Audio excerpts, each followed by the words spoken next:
नमस्कार, मी समीक्षा Deshmukh. Top news मराठीमध्ये आपलं स्वागत. एक नजर स्पीड न्यूजवर. बिहार विधानसभा निवडणुकीनंतर जेडीयूनं बोलावली बैठक. बैठकीत नितीश कुमार यांची विधिमंडळ नेतेपदी निवड होण्याची शक्यता. बाळासाहेब ठाकरे राष्ट्रीय स्मारक न्यासाच्या अध्यक्षपदी उद्धव ठाकरे, सचिवपदी सुभाष देसाई यांची नियुक्ती. सदस्यपदी आदित्य ठाकरे, शिशिर शिंदे, पराग आळवणी यांची निवड. बीडमध्ये अजित पवारांना मोठा धक्का. योगेश क्षीरसागर यांचा जिल्हाध्यक्ष पदाचा राजीनामा. शरद पवारांच्या पक्षाचं अस्तित्व संपुष्टात आलंय. मंत्री राधाकृष्ण विखे पाटील यांची टीका. कुख्यात गुंड अरुण गवळींची दुसरी मुलगी राजकारणात येणार. योगिता गवळी मुंबई महानगरपालिकेची निवडणूक लढवणार. वॉर्ड क्रमांक 207 मधून योगिता गवळी वाघमारे निवडणुकीच्या रिंगणात. बिहारमध्ये स्थानिक लोकांच्या आग्रहामुळे उमेदवार दिले. राष्ट्रवादीचे नेते प्रफुल्ल पटेल यांची प्रतिक्रिया.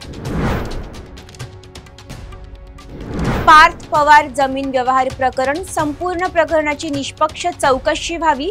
काँग्रेस नेते विजय वडेट्टीवार यांची मागणी.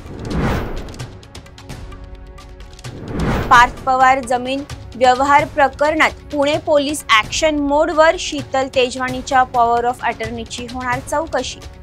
जमिनीच्या 10 मूळ मालकांना पुणे पोलिसांच्या स्थानिक गुन्हे शाखेची नोटीस. मुंबई महानगरपालिकेची निवडणूक काँग्रेस बळावर लढणार. काँग्रेस महाराष्ट्र प्रभारी रमेश चेन्निथला यांची माहिती.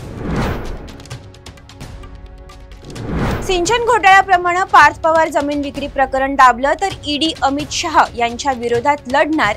सामाजिक कार्यकर्त्या अंजली दमनिया यांचा इशारा.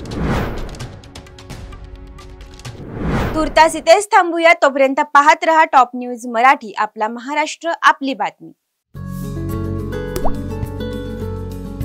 आता जोकासू एसटीपी या अत्याधुनिक जॅपनीज तंत्रज्ञानाने सुसज्ज, quick installation, energy efficient, noiseless blowers, low maintenance या आणि अशा वैशिष्ट्यांनी परिपूर्ण जोकासू एसटीपी तंत्रज्ञान प्रकल्प उभारणीपासून ते विक्री पश्चात समाधानकारक सेवा देणारी, भारताबरोबरच परदेशात देखील प्रकल्पांची यशस्वी उभारणी करणारी company Deccan water treatment private limited.